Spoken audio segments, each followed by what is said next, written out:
On this Booze at 10, we are talking about how to edit your videos. Hey guys, thank you so much for joining me again. On a previous Bartender's Breakfast, before we had this Booze at 10 format, we were talking about how to make really great videos for your bar or your personal bartender brand using just your phone. Now, once you've shot this video, you need to do something with it. You need to be able to edit it and make it into a format that is useful for whatever platform you are sending it to. It's different, the kind of video that you need to create for a Facebook account versus a YouTube account versus an Instagram account, because obviously they all favour different lengths, they all have different ways that they just get discovered. But the most important thing is to know how to actually take this raw video that you have shot and turn it into something that is useful for those platforms. So, I'm just going to show you really quickly. I know we were talking about how to use your iPhone. I'm going to show you exactly what my setup looks like for when I'm shooting video like this. So, switch this on. This is my iMac. There is one program running, which is Audio Recorder. That is recording this microphone that you can see in the reflection. Turns out I really need to clean my display. It looks filthy from here. I promise you, in reality, you can't see all this dirt that's on the screen. There is my camera. So this is a Lumix G7, which is basically a very standard, it's been out since about 2014, 4K video recording device, which has been perfect for me, to be honest, since I've had it. I do not know how to take great pictures. I am not a photographer, I am not a videographer as such. However, this is what I use when I need to capture better footage than I can with my phone. In most cases, my phone will actually give me better footage. This gives me a little bit more flexibility in terms of things like having a wider angled lens, so that I am actually able to get a bit more of the room in, because this room is about 2 meters deep in total. So my desk is about half the distance of the room, and then the space behind me, I can literally touch this here, and if I swing forward on my chair, that's touching the wall in front of me. I do not have a deep area, so that's why we don't get the nice fuzzy backgrounds that you get on a lot of YouTubers. So now that you know how my setup sits, the only other thing that I have here is the microphone. This was purchased a while ago when I first started podcasting. My first podcast was not BartenderHQ, by the way. It was a tech podcast called Pseudo Apt Geek. I think we did about 6 episodes, which is pretty much where most podcasts end.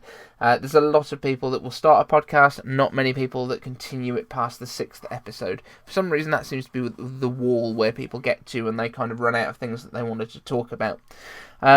In terms of how we actually edit these videos, so the Lumix records to an SD card, which goes into my iMac, which is absolutely fine, and then I sync that up using the clap that I do at the beginning. Every time I start recording, I will, especially if I've got multiple sources going, I will do a clap. If you've ever seen movies, they do a clapperboard. Exactly the same thing. Basically, you need to be able to see the clap on screen and also hear it. That's why we use a clap, so that you can sync audio between multiple tracks. It's dead easy, but it makes life much easier. There's a lot of the software that can do this stuff for free now, and it's all kind of built in, but it's a habit where if I've got other tracks, it makes it really, really easy if the software struggles for some reason. But in terms of editing, if you are just using your iPhone, which is absolutely fine, there is nothing wrong with that, I recommend an app called Luma Fusion. Now, it's just there on my home screen. Luma Fusion is a great app that you can use to edit videos that you've shot on your iPhone or anywhere else. You can pull in stuff from Dropbox, you can pull in stuff from your photo reel, you can grab music from iTunes, you can grab stuff from your voice recordings, I believe, and you can basically edit anything together that you want. The episode that we did on how to record stuff on your phone was entirely edited on that. Now, I did have a little bit of a technical issue with it for some reason. Never had it happen before, but I got to the end of editing that episode and it would not render out for some reason. So, a little trick that I used was I literally screen recorded the app running the video itself in full screen mode. That basically gave me a good enough video that I was able to put up. So very little bit of a hack there. If you need to, you can kind of just grab up your screen recorder that's built into your phone. It will grab the audio and the video, and you can kind of throw that up if you can't render it for some reason. I've literally never had that problem before, not had that problem since, so it's not a common thing. It's not something that you need to really worry about, but that's for some reason an issue that I had. Now, Luma Fusion will allow you to do things like adding titles. It will allow you to add the lower thirds, where I put up something like this, which tells you where BartenderHQ website is. Doesn't give you as much flexibility as you get on a desktop necessarily, but it's pretty blooming good. You will get up to 3 different streams of video, 3 streams of audio that you can have running at the same time, and it will also work on iPad, so you've got a little bit more real estate to play with your fingers, because obviously you're using a touch screen. The precision of a mouse and stuff I prefer when I'm editing, to be honest, so I don't generally use Luma Fusion, but I've used it multiple times when I'm on the go, when I've got stuff going on when I can't get to my Mac here, and that's the mobile editing suite that I use when I'm out and about. Now, let's talk more about the Mac itself. So, in general, I have a 2-screen setup. I will grab this up again, and let's give you a little peek into what my editing layout looks like. So this is how I have my screen set up. Once I've got, let's scrub through this a little bit. You can see this is a previous video that I've done. This is my interview with Matt Parrott that came out a couple of days ago. So with Matt, we've got 2 streams of video. This is coming, we capture this on Skype. Now, you can actually capture 2 sides of a conversation on Skype just using iOS, which is really cool. It's a pretty new feature that they've added into Skype for the iPhone. So if you want to interview someone, you can do it all on your phone. You can literally, I think, just save it as a video file on your phone and post it. Done. You don't need to do post-production. You don't need to do anything at all. Now, when I do it, I tend to use my iMac as my capture device. So I will grab both sides of the conversation. I use a piece of software called Ecamm, which allows you to basically record everything in one go and then split it out into 2 separate tracks. It also separates your audio out into 2 separate tracks. So if you're talking over someone, or for some reason like you kind of you cough on one side while the other person's talking, you can cut all that stuff out. It's really, really easy, but it is a handy little piece of software to have. Now, with the way that my timeline's set up here, so I've got myself. I'm just going to point out on the screen. This, if you guys are listening to this as the podcast audio, I apologise. Head over to bartenderhq.com/YouTube, and it should be the latest video that I've put up. But you can see right here, so I've got 2 video streams. I've got my video from my side and Matt's video and audio from his side. Then I've got an overlay, which is this just here, the logo over the top. And underneath, we've got what's called Drift, which is a generator that's built into Final Cut Pro, which is my kind of editing suite of choice. So this Drift basically gives you, if I play this back, this gives you with Matt Parrott, that moving background, which just kind of fills the screen. It gives you kind of a newsy feel. None of this stuff is stuff that you need to worry about if you are just creating videos for your personal brand, or you are creating for your bar, really. Unless you're doing interviews like this and you're doing it remotely, none of this matters to you. I'm just showing you a little bit behind the scenes of what we do. So, I use Final Cut Pro, as I say. That is my editing suite of choice. It is basically an upgraded version of iMovie, which you can get on the iPhone, and it's completely free, and you can get on any Mac, and it's completely free. So if you use a Mac or an iPhone or an iPad, you've got this already. Final Cut Pro itself is a £300 purchase.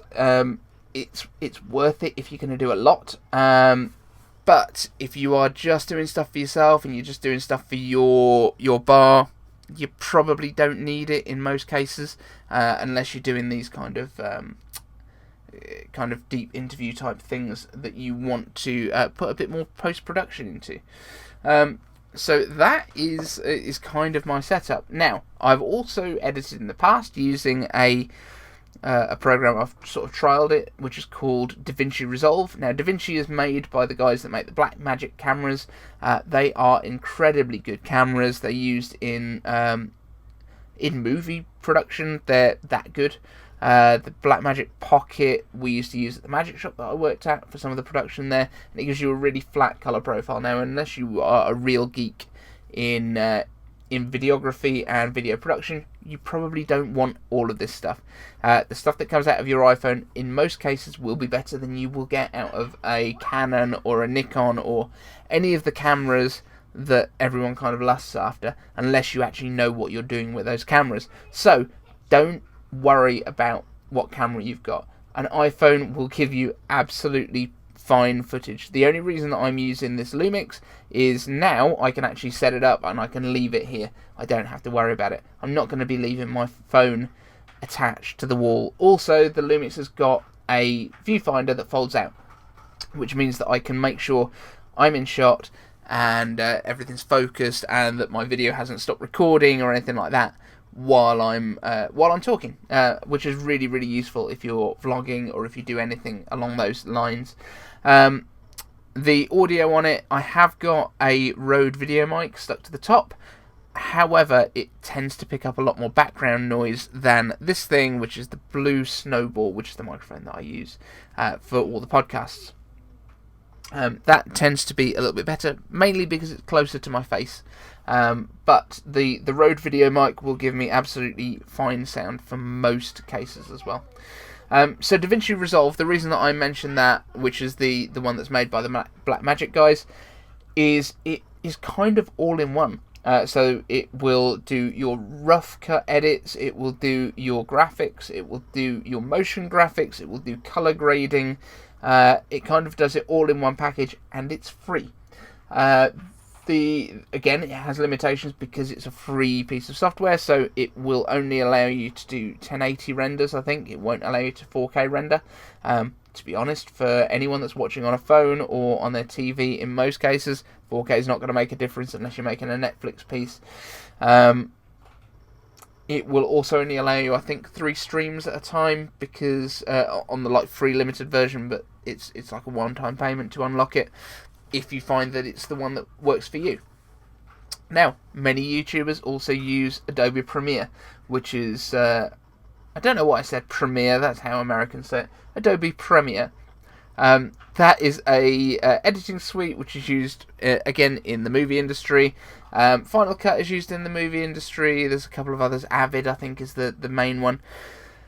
Adobe seems to be one that a lot of people go to because obviously it's cross-platform, just as Davinci Resolve is. Final Cut will only work on Macs. It's made by Apple. It's for Macs and for Mac people, of which I am one. I'm 100% in the Apple ecosystem. So if you want to use something like Premiere, it will give you a lot more flexibility in terms of using things like After Effects. After Effects is your kind of motion graphics stuff.